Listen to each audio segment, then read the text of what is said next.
সাদা ধোঁয়ায় চুপচাপ বসে রইলাম।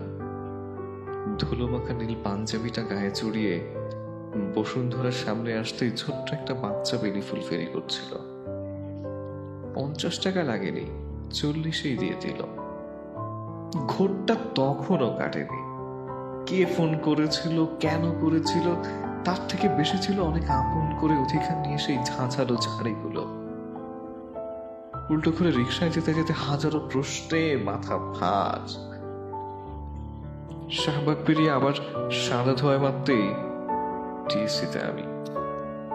ঘড়িতে তখন 4:45। হুট করে নীল শাড়ির জমিনে দেবী এলেন। প্রচন্ড খটমটে এসে এক থাপ্পড় খেলাম। আশেপাশের মুখগুলো, আমার বন্ধুরা, ওনার বান্ধবীরা একটু অবাকই হলো। চেনা জনেরাও আমার মতো বেয়াদবের এমন থাপ্পড়ে নিরুত্তর চেয়ে থাকায় বেশ অবাক।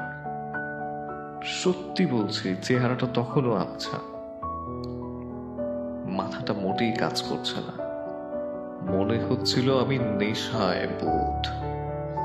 হ্যাচকাটানে পুরনো পাঞ্জাবির হাতাটা প্রায় খসেই গেল। পাশে তাকিয়ে দেখি রিক্সার একদিকে কালো বাটের চশমায় সেই নীল শাড়ির জমিনের দেবী,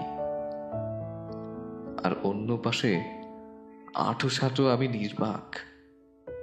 গন্তব্য আজিমপুরের কাজী অফিস। পৌঁছতে সব কেমন যেন সিনেম্যাটিক মনে হলো। কোথায় যেন সিগনেচার করতে বললো, পরিবার কোথায়, আমি কে, সে কে, কি করছি, কেন করছি। ভাবতে ভাবতে প্রচন্ড ঝাড়িতে ভয় পেয়ে সিগনেচার করেই দেখলাম সবাই মিষ্টি খাচ্ছে আর আমি ঘামছি।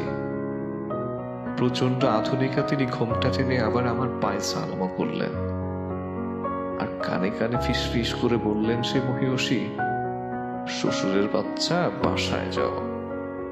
1 মাস পরে শাশুড়িকে শ্বশুরের সাথে পাঠিয়ে তোমার ফ্ল্যাটে আমার লাগেজটা রাখার ব্যবস্থা করো, নয়তো শ্বশুরের বাচ্চা।